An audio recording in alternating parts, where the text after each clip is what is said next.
Hi guys, so I thought I would finally do the Try a Story tag. I was tagged by Jen to do this. It is an adaptation of the Try a Chapter tag, which Jen created, not the Try a Chapter tag, but the Try a Story tag, which is essentially where you read the first story in a selection of different short story collections and then pick which of those collections you would like to continue on with, and obviously give a little bit of feedback on the first story in each. I will link the original creator as well as Jen down below. I think both the Try a Chapter and the Try a Story tag are just really fun and really creative tags, so I'm excited to finally be doing this one. I only have 4 short story collections here with me in London, but I figured that kind of narrowed it down for me and gave me a place to start. But what are those collections, you ask? The first one I have is published by Salt, and it is The Other World It Whispers by Stephanie Victoire, and these are, I believe, somewhat magical short stories about different worlds coming together, like the world of the gods,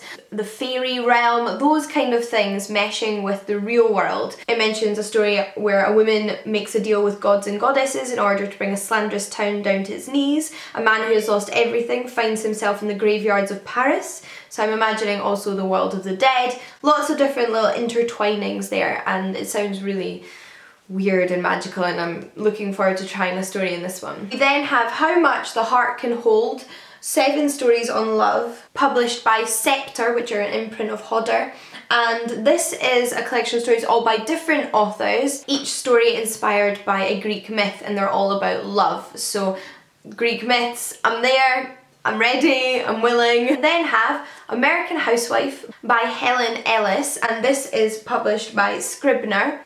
These are meant to be kind of satirical, wacky stories about women. I'm getting a kind of Stepford Wives vibe from the description, but that could be completely off.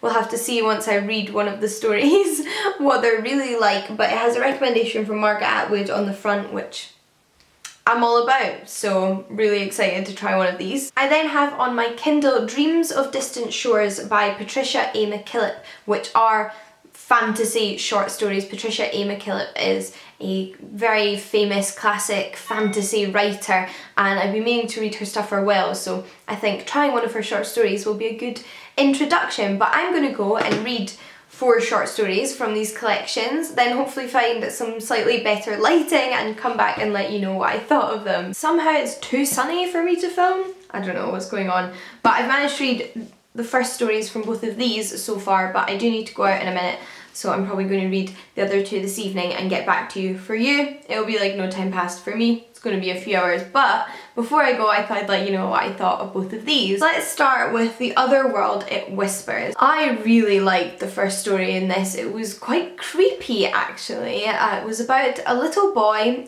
whose mother thought men and boys were evil, and he kind of had a Cinderella-esque role in their family, until a strange little, almost speechless girl appears in his house and he hides her in the attic. And I won't say any more than that, but it was quite creepy. And what stood out to me is that it was never really obvious whether there was a magical element to this story. It was all very out of the ordinary for sure, but there wasn't any overt magic or fantasy in there, so it'll be interesting to see if that's a theme that runs throughout all of them. That kind of, is there magic at play here, is there not?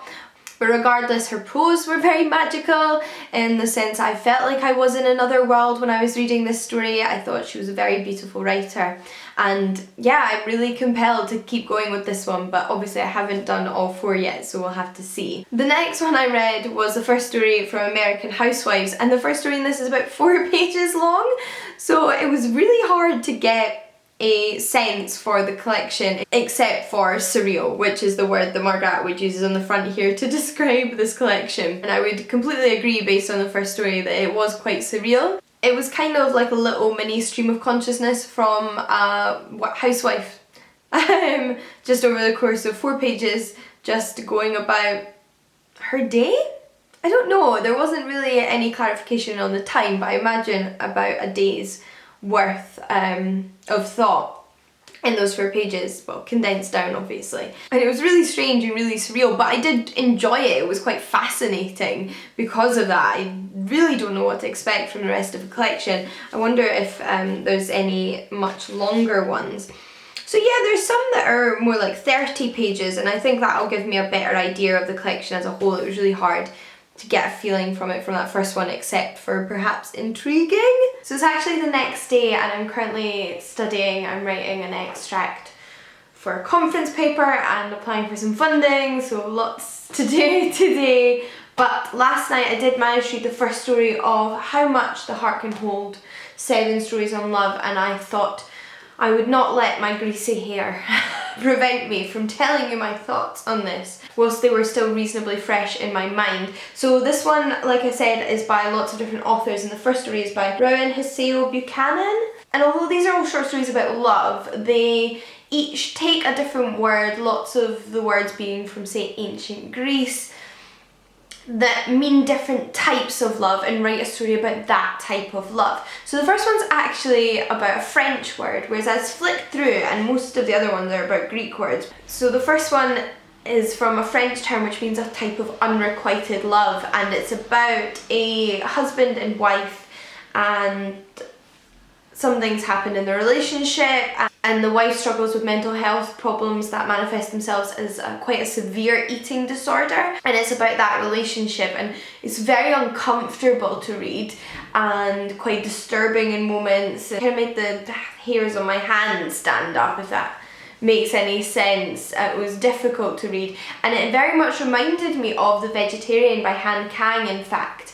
Yeah, some very similar themes running through it, although not exactly the same. There were just some similar themes, and I enjoyed it. I think it was really beautifully written, although obviously reading one story from this book isn't going to reflect the writing throughout the rest of the collection because they're all by different authors. But I think it's a really interesting concept. But I think those themes of love and the darker sides of love and relationships and reality that it encompasses aren't really what I'm in the mood for just now. I'm kind of in the mood for something a little bit more weird and wonderful and maybe a little bit fantastical. So right now I think The Other Side of Whispers is still winning for now, but I have enjoyed all of the collections I've tried so far. So I've just decided to do the last little bit of this video from my bed, as I've just read the last short story I was planning on reading for this video.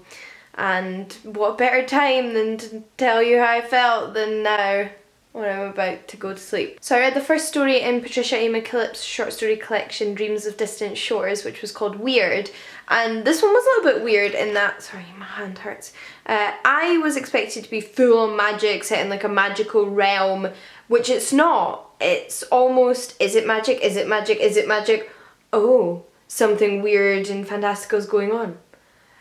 Quite mysterious, quite abstract, and quite interesting actually. Really interested by this one, but not as fantastical as I was expecting it to be. I think for now I'm going to stick with this collection by Stephanie Victoire. So yeah, I hope you didn't mind the ever-changing backdrop of this video. I'm just such a fidgeter. I'm not somebody that can sit down and read for hours at a time. But yeah, thanks for watching and I'll see you all again soon. Bye!